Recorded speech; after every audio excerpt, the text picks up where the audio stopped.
La clase de hoy es sobre principios de formación de la imagen radiográfica. El objetivo es describir los distintos factores que van a interactuar en la producción de la imagen radiográfica, refiriéndonos a la imagen radiográfica diagnóstica, la que nos va a ayudar a hacer un apoyo diagnóstico para la construcción de nuestro diagnóstico final.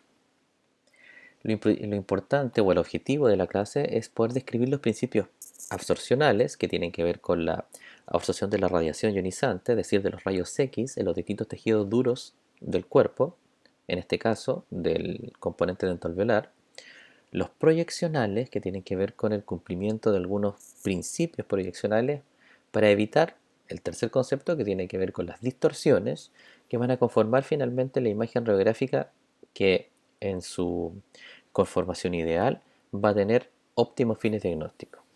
Al finalizar de la clase, lo ideal es que ustedes puedan comprender los fenómenos físicos que van a interactuar en la producción de la imagen radiográfica y que puedan valorar la importancia de los principios para poder ejecutar una correcta técnica radiográfica. Es decir, que ustedes puedan eh, interpretar en el resultado de una radiografía cuáles fueron aquellos principios que pueden haber fallado, principalmente distorsionales o proyeccionales, en la obtención de la técnica y que comprendan en el fondo por qué se producen los principales errores o por qué se producen los principales signos radiográficos dependiendo de la absorción que tienen los diferentes tejidos. Les comparto una definición del libro guía, que en este caso es el Whitehead, en el capítulo 1. La imagen obtenida puede describirse como un cuadro bidimensional constituido por una serie de sombras blancas, negras y grises superpuestas, que en ocasiones se ha denominado sombrografía. En el fondo, con esto les quiero decir que lo que nosotros vamos a ver en una radiografía dental-alveolar o en una radiografía intraoral es la imagen bidimensional de una estructura que es tridimensional. Por lo tanto, nosotros vamos a ver una fotografía en un estado del tiempo de un organismo que está en constante cambio y que tiene una forma tridimensional, es decir, tiene volumen, tiene espesores que nosotros no vamos a poder ver en la radiografía bidimensional. Por lo tanto, lo que nosotros vemos es finalmente la sobreproyección de distintas densidades en un solo plano proyeccional. Lo importante es que ustedes puedan comprender la naturaleza de cómo se produce la imagen, es decir, cómo se producen los tonos más opacos y cómo se producen los tonos más radiolúcidos, cómo se producen las distintas opacidades y los distintos grises que están en la escala de una radiografía. Para ello vamos a definir lo que son las densidades radiográficas, em, vamos a comprender que los tejidos anatómicos siempre son tridimensionales, y que las limitaciones impuestas por una imagen bidimensional principalmente hacen alusión a la superposición de estructuras, ya que yo tomo una foto de unas estructuras que son tridimensionales y en la foto siempre van a ser bidimensionales. Por lo tanto, la radiografía lo que va a expresar es la sobreproyección de estructuras que hay en el camino del rayo X desde que sale del cono hasta que llega al receptor.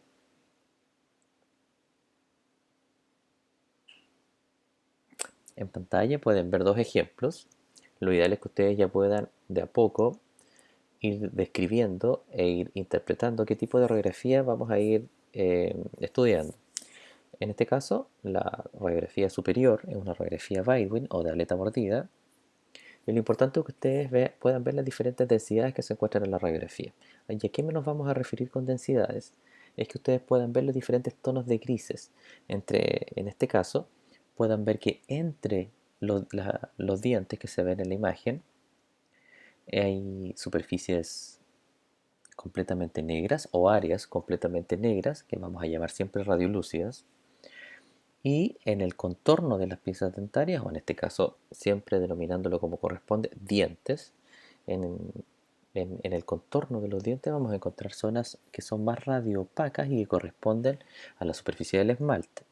En el centro del diente vamos a encontrar otras estructuras que son más radiolúcidas y que corresponden a la cavidad a la cámara pulpar y a los canales pulpares, en este caso radiculares, y que se van a ver con una tonalidad más radiolúcida por el hecho de que es un tejido blando o es una cavidad que está rellena por tejidos blandos, ya sean vasos sanguíneos o nerviosos, que no ofrecen gran resistencia al paso de la radiación, por lo tanto van a ennegrecer en una mayor forma los haluros de plata y se van a ver radiolúcidos.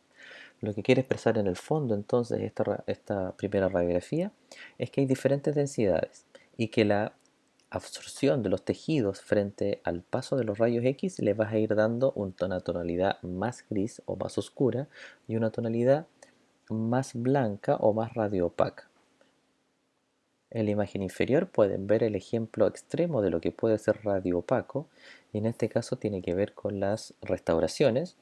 Vamos a ver dos dientes con restauraciones muy radioopacas, que son restauraciones metálicas, y el metal, en este caso amalgama, ofrece una gran resistencia al paso de los rayos X, por lo tanto un gran nivel de absorción de rayos X, y este gran nivel de absorción produce que a nivel de la película radiográfica y de su emulsión, los haluros de plata no sean sensibilizados, por lo tanto, después del proceso de fijado en el procesador radiográfico, se produzca una imagen totalmente radioopaca. Lo que está expresando, además de lo que les acabo de comentar, referente a los niveles de absorción de los distintos tejidos, también está expresando una imagen que hay una sobreposición. Nosotros no podemos saber, por ejemplo, colocando atención en las dos restauraciones metálicas, no podemos saber si estas restauraciones metálicas, como la del segundo premolar, es exclusivamente mesio oclusal o ocluso mesial, o puede ser ocluso medio vestibular o ocluso mesio palatina. No sabemos, no podemos asegurar ninguna de las dos descripciones. ¿Por qué? Porque si estuviese con, con una prolongación hacia palatino o hacia vestibular, nosotros solamente vamos a ver la sumación vamos a ver la superposición de densidades. Por lo tanto, solo vemos una sola estructura, no la podemos ver en forma tridimensional y eso es lo que tiene que ver con, con lo que comenzamos compartiendo al comienzo de la clase, que son, primero, imágenes bidimensionales de estructuras tridimensionales, lo que va a llevar siempre consigo una superposición de estructuras.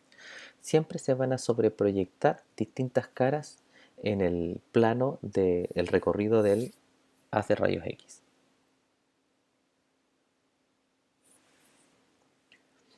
La cantidad de rayos X que se van a ir deteniendo en su paso a través de los tejidos, vamos a mencionar que se van a ir atenuando.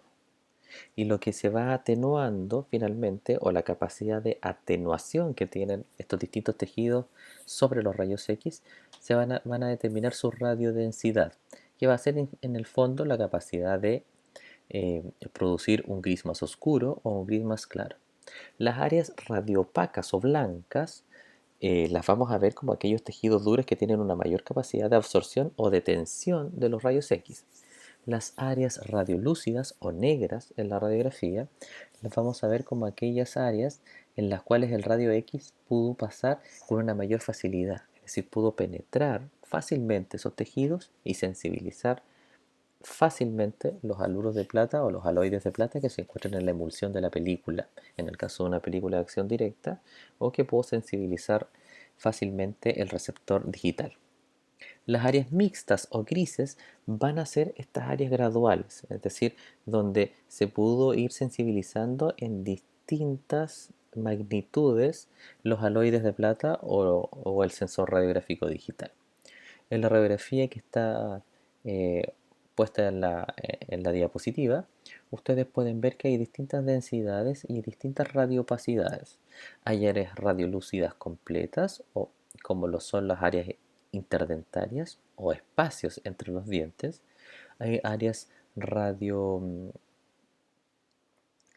opacas, como lo son las restauraciones proximales en el segundo premolar superior izquierdo y en el primer molar superior izquierdo, así como el segundo molar también. Y pueden ver áreas mixtas. ¿Cuáles son las áreas mixtas o grises? En este caso van a ser los dientes inferiores, por ejemplo, el área dentinaria, em, el área del cemento a nivel radicular de los molares. De esta forma, entonces, con lo que acabamos de ver, podemos concluir que en el fondo una radiografía es una imagen bidimensional de una estructura tridimensional. Por lo tanto, ya tenemos un primer concepto que es muy importante de recordar, porque en el fondo lo que nos va a otorgar la imagen en, en su resultado final es una formación de un conjunto de líneas y áreas de una región anatómica que se van a sobreproyectar sobre sí.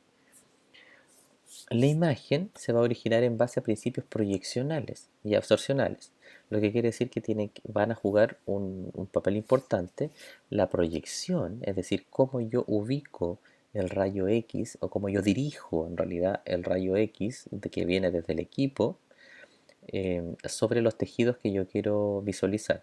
Y absorcionales que tiene que ver cómo el tejido que yo quiero visualizar opone resistencia o de tensión al rayo X.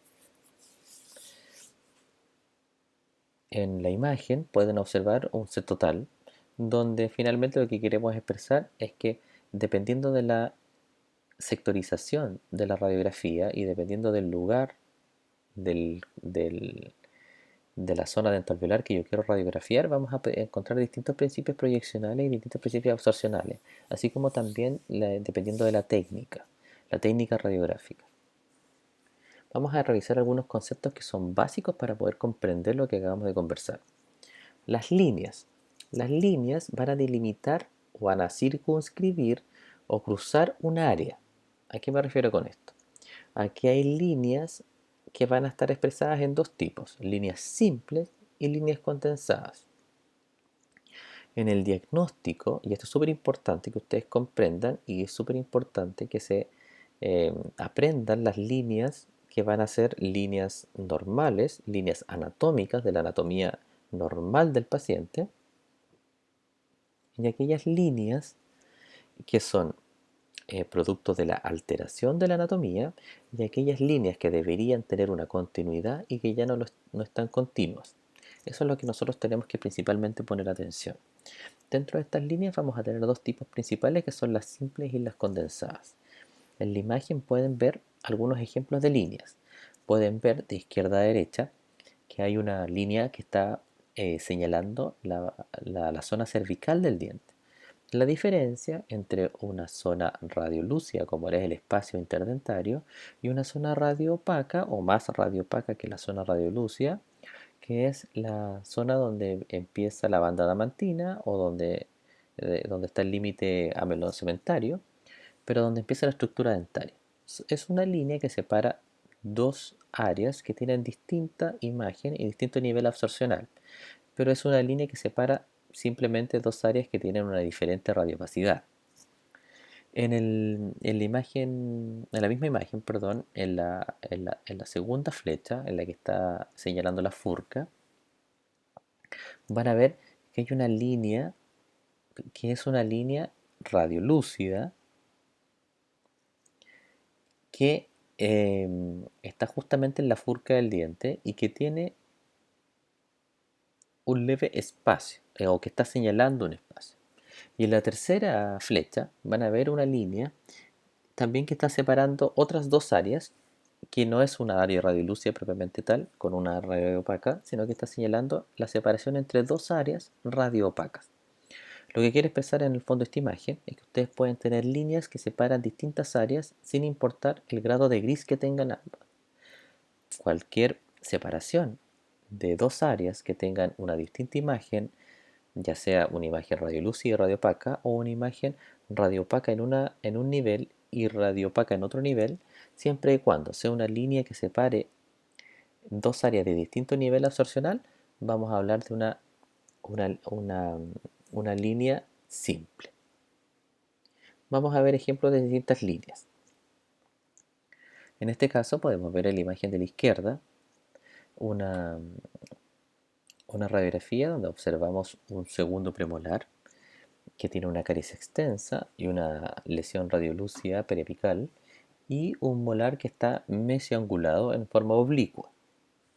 Lo importante es que ustedes puedan ver que hay distintas áreas que se van a ir separando. El área donde está la caries, del área de la estructura dentaria normal, el área donde se encuentra la estructura radicular y periapical normal y el área donde se encuentra la lesión periapical y el área donde se encuentra el hueso normal periapical, cuando ya termina la lesión y comienza la superficie ósea normal. En la radiografía que está al costado podemos ver que hay otras áreas en las cuales se pueden diferenciar ya no tan notoriamente, pero se pueden observar distintas áreas con distintas tonalidades de gris. Tenemos lesiones periapicales también, pero que ya no son radiolúcidas en forma neta, sino que son en tonos de grises y son un poco más radioopacas. Las líneas simples entonces, ya observando varias radiografías, que esa era la idea del ejercicio anterior, es que ustedes comprendan que no tienen un comportamiento absorcional, es decir, es la separación de dos áreas y la línea en sí no tiene ninguna detención propiamente tal de los rayos X, por lo tanto no da una imagen en sí misma, sino que es simplemente la separación de dos áreas como lo indica el esquema que está con las letras A, C y B, donde la letra C es la línea simple y las áreas son A y B. En el caso de las líneas condensadas es diferente. ¿Por qué? Porque las líneas condensadas siempre van a ser radioopacas y generalmente tienen dos orígenes. Recordemos que estamos viendo siempre una imagen bidimensional. Por lo tanto, estos dos orígenes puede ser la proyección lineal, es decir, que se vea como línea, la proyección de una estructura que es laminar plana. Y aquí siempre vamos a utilizar el ejemplo de una moneda. Cuando una moneda yo la veo de forma eh, de costado, la voy a ver como una línea plana, ¿cierto? Y eso en la radiografía me va a producir una estructura laminar plana, que si yo la logro ver tridimensionalmente, la voy a poder ver como una estructura circular. Pero eso siempre y cuando yo pueda desproyectar la imagen que estoy viendo y pueda verla en forma transversal. La otra opción, el otro origen, es que sea una proyección lineal de una estructura laminar curva. Y aquí se los voy a explicar con un esquema para que sea un poco más comprensible. En el fondo, lo importante de las líneas condensadas es que ustedes sepan que las líneas condensadas sí tienen un comportamiento absorcional, es decir, sí son una estructura. ¿Ya? Por ejemplo, están viendo en la imagen una radiografía de premolares antrales y si ustedes pueden ver bien, se ve también la delimitación del seno maxilar. El seno maxilar es una cavidad ósea que tiene tabiques en su interior. Y estos tabiques no son estructuralmente líneas. En la radiografía la vemos como líneas, pero anatómicamente, si nosotros hacemos un corte del paciente o hacemos una exploración del paciente ósea, vamos a ver que estos tabiques en realidad son paredes dentro del seno maxilar, son paredes y estas paredes nosotros las estamos viendo en una radiografía como una proyección lineal. Y por eso es que tiene un factor absorcional y por eso que se ven radioopacas. Eso es lo que quiere expresar. Por ejemplo, si nosotros vemos el relleno endodóntico del primer premolar, lo vamos a ver como una línea radiopaca que está dentro de la raíz. Pero eso no es una línea. En el fondo, eso probablemente o puede ser que sea un relleno circular o un relleno laminar. Todo depende de la forma de compactación que tenga ese relleno endodóntico. Pero lo que quiero expresar es que en el fondo lo que nosotros vemos como una línea con una densidad determinada es en realidad una estructura que se proyecta como lineal, pero tiene una forma diferente, con espesor, con volumen. Cuando hablamos de una estructura laminar plana, que era el primer ejemplo de línea condensada, siempre existe el ejemplo de la moneda. Es decir, que es cuando yo veo una moneda en forma lateral. Y lo que yo estoy viendo en el fondo es solamente la sumación de todo el espesor de la moneda vista en forma lateral. y yo veo una línea muy condensada porque estoy sumando la detención de los rayos X desde el primer borde de la moneda hasta el borde posterior de la moneda. Pero no la veo circular en ningún caso, siempre la voy a ver laminar. Tenemos una radiografía de ejemplo, en este caso es una radiografía oclusal, y vemos la radiografía oclusal principalmente porque en las bandas de los molares, por ejemplo, nosotros sabemos que las bandas que cubren los molares no son bandas lineales, para nada, sino que son bandas que tienen un grosor del porte o de la misma altura de la corona. Pero esa altura nosotros no la podemos ver, ya que estamos en una proyección oclusal. Lo que estamos viendo a nivel de esas bandas metálicas es la proyección laminar. Es decir, vemos el borde superior, que lo vemos más radiopaco que las demás estructuras, porque el rayo X pasa desde la parte superior hacia la inferior y suma toda la detención de los rayos X en ese recorrido, y en el fondo yo veo una línea mucho más radiopaca por la sumación de detención que tiene el rayo X. El otro caso era la estructura de una, perdón, era la observación de una línea condensada cuando se proyecta tangencialmente una estructura laminar curva. Y el esquema lo que les está mostrando es que cuando yo tengo áreas circulares, como por ejemplo lo es el alveolo de una raíz, donde es una área circular, donde dentro está una raíz generalmente de forma cónica. Cuando yo lo veo en una radiografía donde el haz de rayo X pasa en forma anteroposterior, yo logro ver, gracias a este principio, la cortical ósea alrededor del alveolo y la cortical ósea, perdón, alrededor de las raíces. Una línea muy importante porque es una línea que nosotros observamos mucho para ver signos de enfermedad o para ver signos de normalidad a nivel del espacio periodontal. Por lo tanto, ¿qué quiero expresar con esto? Es que si nosotros vemos desde arriba, desde una visión axial u oclusal, la forma que tienen los alveolos donde están insertas las raíces de los dientes, vamos a ver que estos alveolos tienen una forma curva. Pero si lo vemos en una radiografía periapical, donde la proyección del rayo es vestíbulo lingual o vestíbulo palatina, vamos a ver que se van a ver líneas condensadas que van a formar esta cortical ósea o lámina dura. Así como teníamos las líneas, también tenemos las áreas. Y las áreas también me las vamos a conocer como áreas radiolúcidas, radiopacas y mixtas. En el caso de las líneas, recuerden que teníamos líneas simples y líneas condensadas, donde las condensadas eran radiopacas. Aquí vamos a tener áreas que tienen distintas coloraciones en la escala de grises. Vamos a hablar siempre de radiolúcidas, radiopacas y mixtas. En la imagen ustedes pueden ver que tenemos ejemplos de las distintas áreas. Por ejemplo, el área de las restauraciones que podemos ver, o de los rellenos endodónticos o los rellenos de prótesis fija, van a ser áreas radiopacas. Y cuando el área es radiolúcida es, por ejemplo, el espacio interdentario, o incluso podemos llamar área radiolúcida en el contexto del diente a la cámara pulpar o al conducto radicular.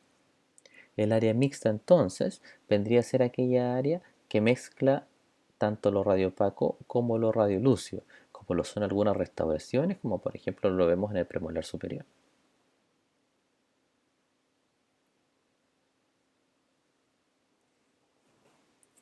Con la descripción de las líneas y la descripción de las áreas ya nos queda un poco más claro cómo se forman las diferentes radiopacidades o escala de grises que conforman la imagen radiográfica intraoral periapical.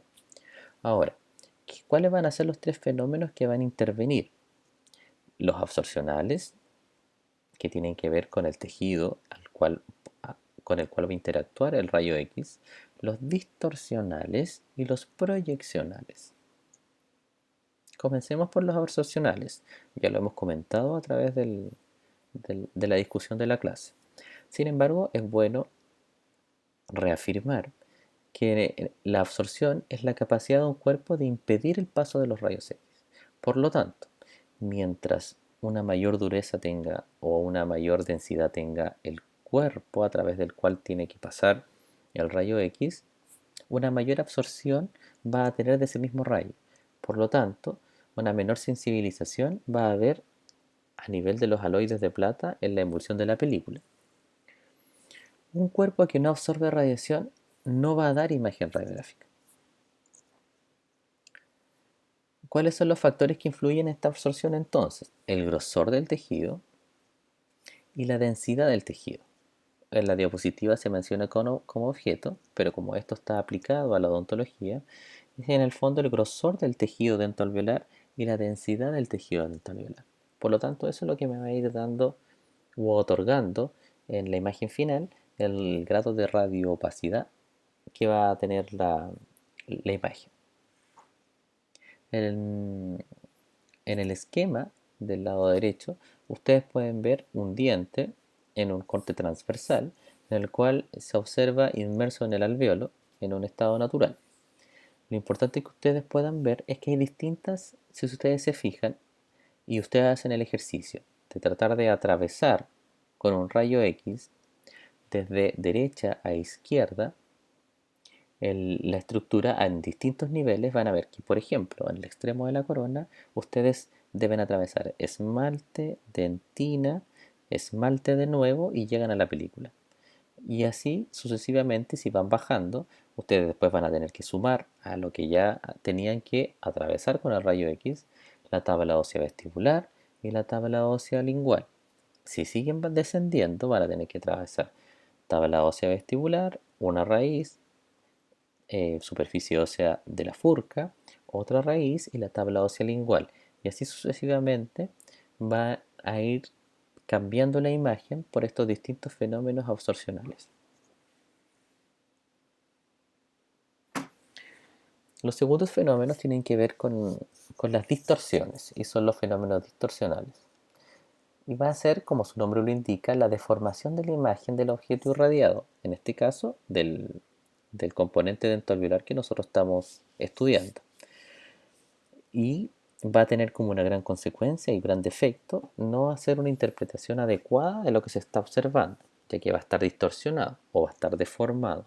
Hay tres tipos de distorsiones o tres tipos de deformaciones. ¿En qué va a aplicar principalmente esto para nosotros en odontología? Va a aplicar en la deformación de la estructura dentaria y sus tejidos alrededor. Vamos a tener deformaciones o distorsiones por amplitud. Vamos a tener distorsiones en el plano vertical y vamos a tener distorsiones en el plano horizontal. En el caso de cuando son por amplitud, es una distorsión que en el fondo, como su nombre lo indica, va a ampliar el tamaño del diente. Cuando amplía el tamaño del objeto estudiado, o en este caso el diente, pierde una nitidez y pierde una precisión en las líneas de sus límites que deberían ser netos, como lo son, por ejemplo, el contorno de la superficie radicular en una radiografía periapical. Cuando tenemos distorsión en el plano vertical, que tiene que ver directamente con la angulación vertical en la ejecución de la técnica radiográfica, vamos a hablar que tenemos una distorsión por acortamiento, es decir, que la estructura dentaria se ve de un tamaño menor en sentido vertical al que debería tener, y una distorsión por elongación, que es totalmente lo contrario, cuando yo veo una estructura dentaria de un tamaño mayor al que debería ser. Las radiografías que están en el inferior ejemplifican lo que acabo de comentar. Vemos premolares que prácticamente tienen una relación coronaria radicular de 1:1. Su corona es del mismo tamaño de su raíz, cosa que nosotros conocemos que anatómicamente no es normal. Y en la segunda radiografía, por elongación, cuando vemos que las superficies radiculares se extienden incluso más allá del límite radiográfico. Y la distorsión en el plano horizontal tiene que ver principalmente con la deformación o distorsión lateral. que es cuando yo tengo sobreproyección o sobreposición de estructuras en el plano horizontal, que en el caso nuestro generalmente es más notorio en la técnica Baldwin. ¿Y por qué? Porque es una técnica que depende mucho de la ausencia de la distorsión en el plano horizontal, porque su objeto de estudio son las caras proximales. Y cuando yo tengo distorsión horizontal, tengo sobreproyección y sobreposición de las caras proximales. Por lo tanto, mi principal objeto de estudio se pierde. Y en una tercera cualidad, bueno, tercer ítem, vamos a ver los fenómenos proyeccionales, después de haber visto ya los distorsionales. Los fenómenos proyeccionales tienen que ver con la fidelidad de la imagen. Quiere decir de que la imagen que yo estoy observando en una radiografía final sea geométricamente igual a la imagen que yo estaba, a la imagen macroscópica o a la imagen clínica de la estructura que yo estoy observando. Es el grado de reproducción del objeto que estoy radiografiando. Es decir, que correspondan en forma, en tamaño y en relaciones. La imagen está expresando en el fondo, y es un muy buen ejercicio, está expresando una sombra. ¿Por qué? Porque si ustedes colocan una linterna detrás de su mano y su mano próxima a una pared, van a poder hacer una sombra. Y si ustedes manipulan la proyección que tiene la linterna sobre su mano, van a poder ir viendo cómo va variando la sombra que proyecta. Si ustedes lo van alejando, van a ver que van a tener una amplificación de la sombra, que puede ejemplificar la distorsión por amplitud. Si ustedes la laterizan, van a ver que se van a sobreproyectar sus dedos. Van a tener una ejemplificación de la distorsión eh, horizontal. Y así sucesivamente. Ustedes pueden ir haciendo ese juego y poder ir viendo cómo varía la imagen final cuando yo muevo, ya sea en distancia o en angulación, la fuente de fotones, en este caso de luz, pero que puede ser aplicado a los rayos X, respecto del objeto y cómo varía también cuando la mano está más cerca de la pared, que en el fondo ejemplifica cuando la estructura dentaria está más cerca o más lejos de la película. Los fenómenos proyeccionales, entonces, podemos resaltar que tienen que ver con la fidelidad de la imagen. Dentro de ello va a jugar un rol importante la divergencia del rayo. Recuerden que los rayos X son divergentes desde su naturaleza, desde su producción. Por lo tanto, cuando salen del equipo de rayos X, inmediatamente divergen, lo que quiere decir que salen en forma de abanico, es decir, los rayos más externos van a salir externalizando y abriendo este abanico en su posición más periférica, y el haz de rayo X que sale en el centro del cono va a ser aquel rayo que lo conocemos nosotros como el rayo central.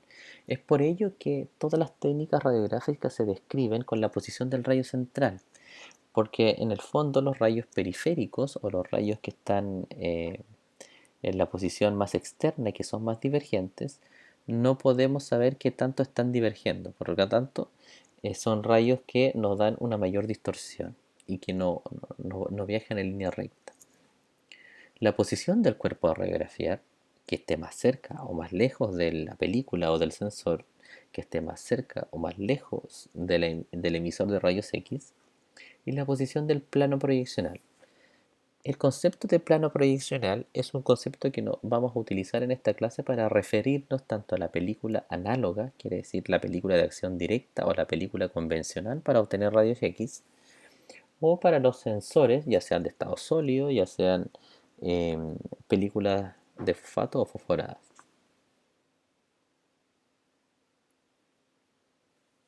Los fenómenos proyeccionales entonces, vamos a ver que hay algunos factores que van a intervenir en la fidelidad de esta imagen. Y el primero que habíamos mencionado en la diapositiva anterior tenía que ver con la divergencia de rayos X. En el esquema que ustedes ven, están viendo una ejemplificación de cómo impactan em, los electrones desde el cátodo al ánodo, y una vez que impactan en el punto focal, se producen los rayos X, y los rayos X salen disparados a través de la ventana del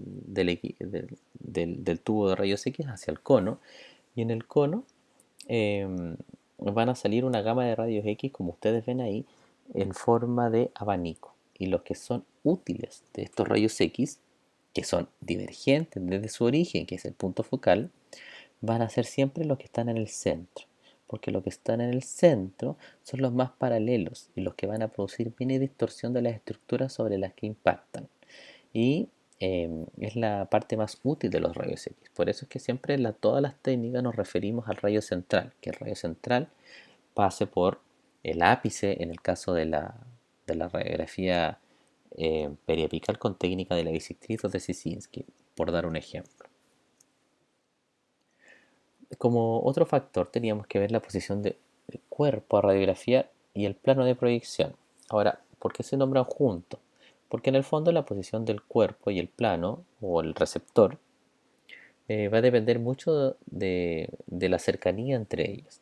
Por eso es que el esquema que están viendo ustedes ejemplifica que si yo tengo un cono de un equipo a una distancia determinada y en primera ocasión, que es el esquema superior, yo impacto al objeto y el objeto se encuentra cerca del plano de proyección, la imagen debería ser geométricamente igual. Pero si yo impacto al objeto y el objeto se encuentra alejado del receptor o del plano de proyección, lo más probable que yo obtenga es una imagen con una distorsión por amplitud. Es el mismo ejercicio de la linterna y de la mano cuando yo la acerco a la pared. Si yo estoy alumbrando mi mano con una linterna y estoy con la mano apoyada en la pared, voy a ver una leve sombra igual a mi mano. A medida que yo voy alejando la mano de la pared, esta sombra va creciendo. Y esta es la distorsión por amplitud que se quiere ejemplificar. La posición, entonces, en este caso, en este factor, tiene que ver con la posición hacia la fuente de emisión, que es el cono y el tubo de rayos X, hacia el rayo central y la que tienen entre sí los objetos.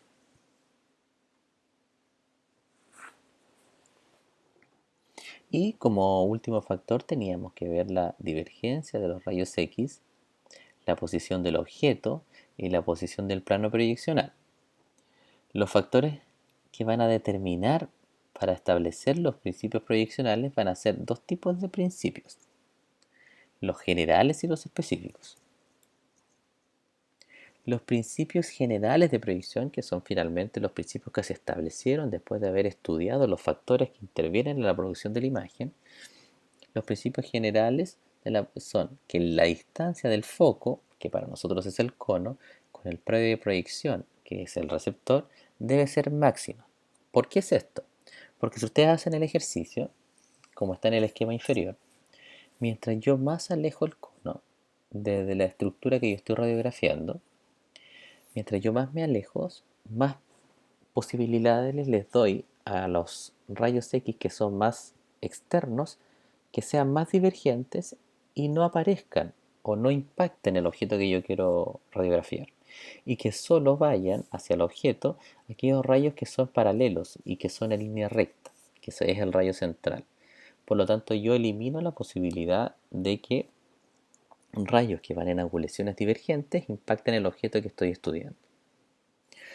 Como segundo principio, que la distancia foco-objeto, que tiene que ver con el cono y con el diente, sea máxima. Es decir, que así como lo son con el plano de proyección o con el receptor, con el objeto también. Lo que me está diciendo estos dos primeros principios es que yo me tengo que alejar con el cono lo más posible del diente, y el diente siempre tiene que estar cerca de la película o del plano de proyección. Por lo tanto, me alejo de los dos. El tercer principio dice que la distancia objeto, que es el diente, y plano de proyección, que es la película, tiene que ser mínima, confirmando lo que acabamos de comentar, que la cercanía entre el diente y la película siempre tiene que ser íntima, tiene que ser próxima, tiene que ser mínima. Por lo tanto, yo tengo que alejar el cono lo más que pueda y tengo que mantener el diente lo más próximo al receptor o película que se pueda. Como cuarto principio, el rayo central debe ser perpendicular al objeto. Y esto ya tiene que ver más con las técnicas radiográficas y su ejecución. El rayo central, que es el rayo que va paralelo, que viaja en línea recta, tiene que ser perpendicular al objeto. Tiene que ser perpendicular al diente. Y el objeto, en este caso el diente, tiene que estar paralelo al plano de proyección, como se ve en el esquema inferior. ¿Qué quiere decir esto? Que el eje longitudinal que cruza el diente desde su ápice hasta el extremo cruzal o incisal tiene que ser paralelo al eje longitudinal de la película o del receptor.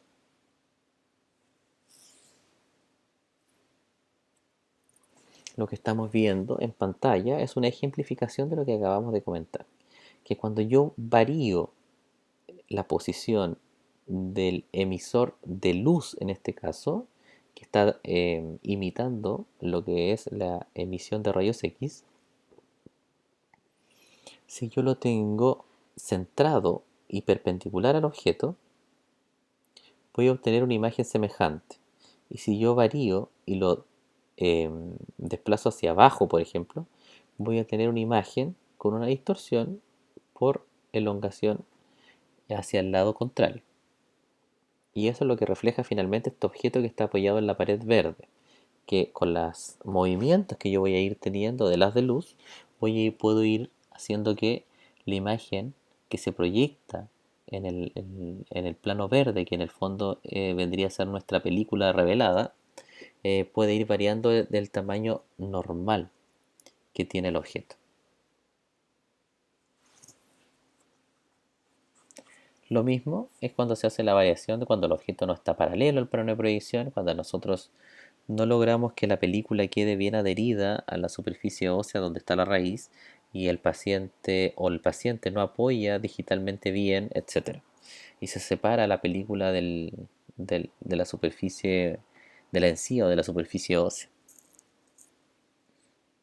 De esta forma, entonces, cuando el objeto no está paralelo tampoco al plano de proyección, van a producir este tipo de distorsiones. Por eso es bueno y los invito a hacer el ejercicio con una linterna y un objeto y la pared.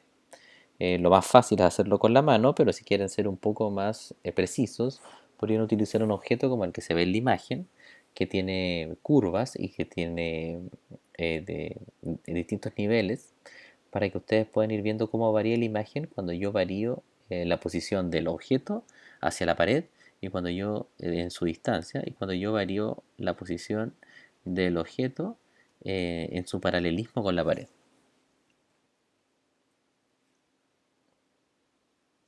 Y cuando yo tengo en este caso, una distancia entre el objeto y la pared que es máxima, vamos a tener siempre la distorsión por amplitud.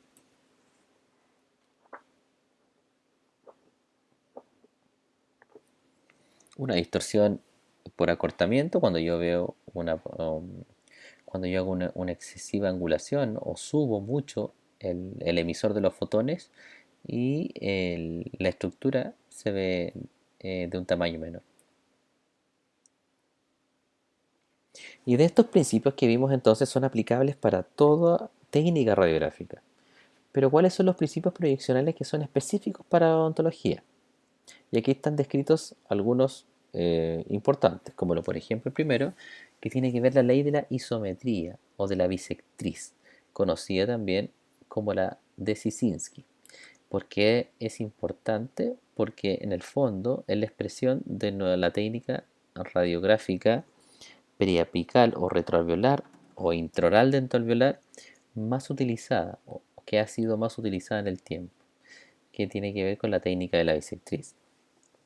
Como segundo principio, que el rayo central debe ser perpendicular al eje mesiodistal del diente que vamos a radiografiar. Y cuando hablamos de eje mesiodistal del diente, generalmente estamos hablando para una radiografía Bideway. Entonces la primera para una técnica periapical, el segundo principio establecido para las técnicas Bideway, y el tercero que tiene que ver con que el plano de proyección debe ser paralelo al eje mesiodistal del diente que se quiere radiografiar. que también tiene que ver con el plano horizontal y generalmente, o más fácil de ejemplificar, en la técnica Baldwin. Los vamos a ver cada uno en forma individual. Primero, partamos con la ley de la isometría o la de la bisectriz. Y esta establece que el rayo central, que es este rayo paralelo, que no viaja en forma divergente, debe ser perpendicular a la raíz del ángulo formado por el plano de proyección o película y el eje longitudinal del diente, y debe pasar sí o sí por el ápice. Es importante entonces entender que en este principio específico para la odontología tenemos dos áreas que no debemos descuidar. Primero, que el rayo central no pasa perpendicular al diente ni pasa perpendicular a la película, pasa perpendicular al punto medio entre los dos. Y ese punto medio es la bisectriz que forma el ángulo entre la película y el diente. ¿Yo puedo ver esa bisectriz cuando estoy tomando una radiografía? No. Por eso es que cuando veamos técnicas radiográficas van a ver ustedes que se estandarizan la posición del paciente, la posición del ápice del diente, o la ubicación, perdón, la posición de la película, etc. Y se toma una radiografía estandarizada que debería de rendir en forma óptima para la mayoría de los pacientes, pero no siempre es así. Lo otro importante de esta ley es que debe de pasar siempre el rayo central a nivel del ápice del diente. ¿Y por qué?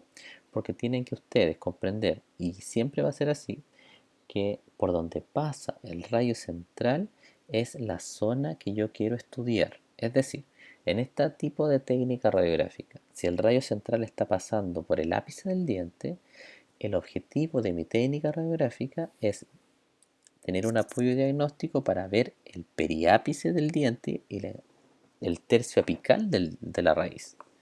No pretendo o no puedo ver o no puedo intentar hacer un juicio diagnóstico viendo la corona del diente con este tipo de técnica. ¿Por qué? Porque el rayo central está pasando a nivel del ápice. Por lo tanto, lo que pasa a nivel de la corona es un rayo divergente.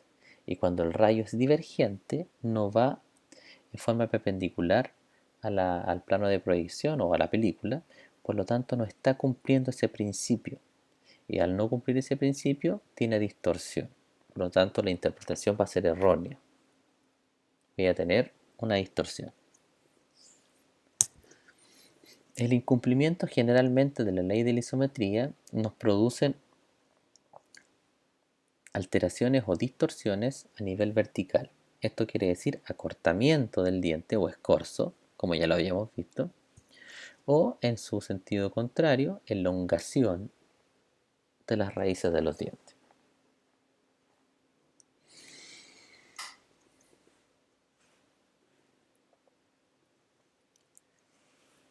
En segunda instancia vamos a ver que vamos a establecer que el rayo central debe ser perpendicular al eje mesiodistal de las piezas dentarias que se van a radiografiar, generalmente aplicable a la técnica Baldwin. ¿Por qué? Porque es una técnica que depende mucho que si el rayo X no es perpendicular al eje mesiodistal del grupo dentario, voy a tener sobreproyección de caras proximales y no voy a poder evaluar la única área de interés que es para esta técnica.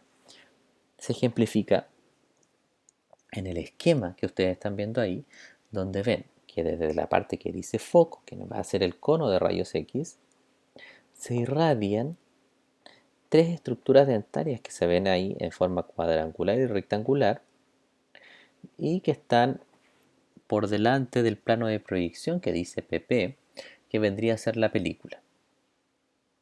Entonces, lo que establece este principio es que el rayo central debe ser perpendicular a ese eje mesiodistal para poder asegurar que no va a haber una distorsión. Si lo ejemplificamos de una forma más esquemática, vemos que en el cumplimiento de este principio, la angulación entonces perpendicular va a permitir que nosotros observemos de forma correcta las caras interproximales. Pero si yo lo hago de una forma incorrecta y el rayo central impacta en una forma no perpendicular, sino que en una forma oblicua, voy a tener sobreproyección de las caras proximales y no voy a poder hacer un juicio diagnóstico.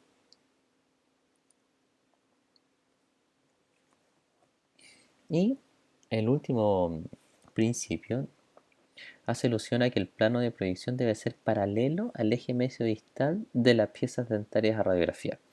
Tenemos que comprender que si cumplimos el anterior, en el cual el objeto y el plano de proyección son impactados en forma perpendicular por el rayo X, no tiene sentido que cumplamos aquello, es decir, que el rayo X vaya en forma perpendicular a los dientes, si es que el plano de proyección no está paralelo al eje mesio-distal de los dientes y está angulado o está en una posición separada de los dientes, porque me va a producir una alteración de todas maneras. Si no se cumplen estos últimos dos principios, vamos a tener siempre una distorsión en el plano horizontal. Y donde es importante y donde aplica esto es en la técnica Baldwin. Por lo tanto, la técnica Baldwin necesita siempre que se cumplan estos últimos dos principios. Aquí en este caso, en la segunda imagen de la derecha, el rayo central no pasó perpendicular al eje mesodistal de las piezas a radiografiar, o el plano no quedó paralelo al eje mesodistal.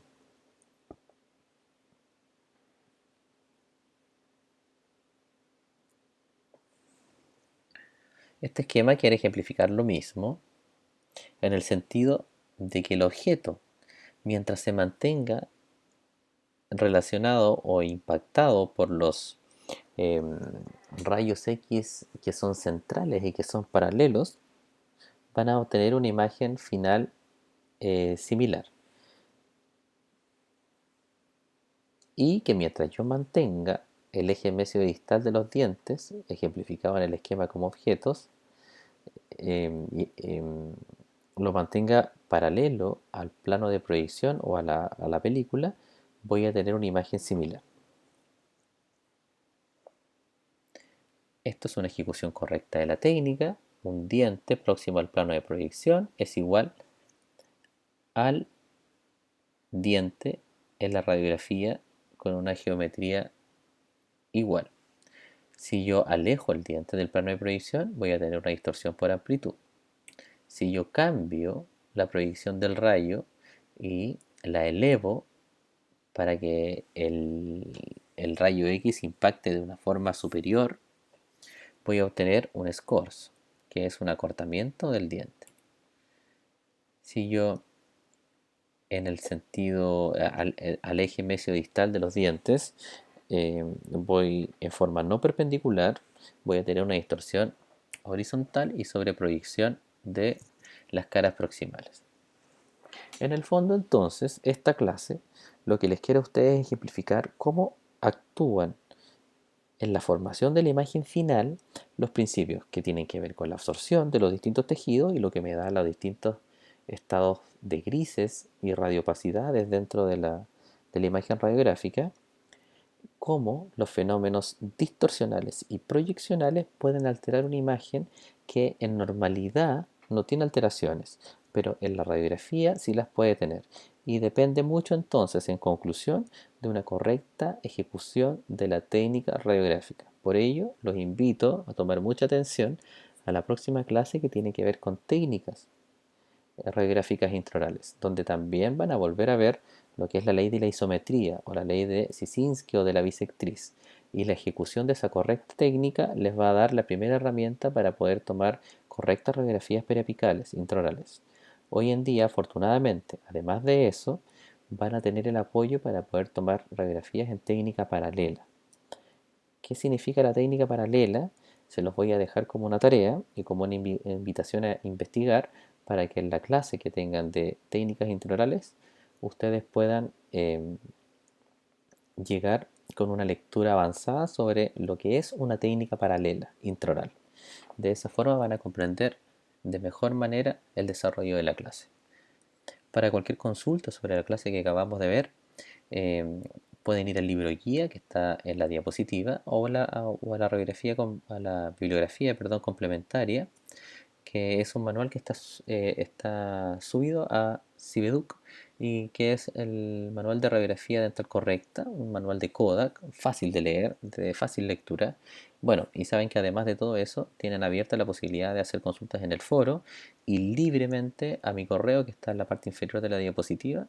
No duden en preguntar y cualquier concepto que pueda haber expresado en forma dudosa en la clase o que ustedes hayan quedado con duda o lectura que hayan hecho posterior y que les genere eh, algún interrogante, háganlo con libertad, ya que hoy en día el conocimiento está avanzando y todas las dudas son bienvenidas porque todo conocimiento es perfectible.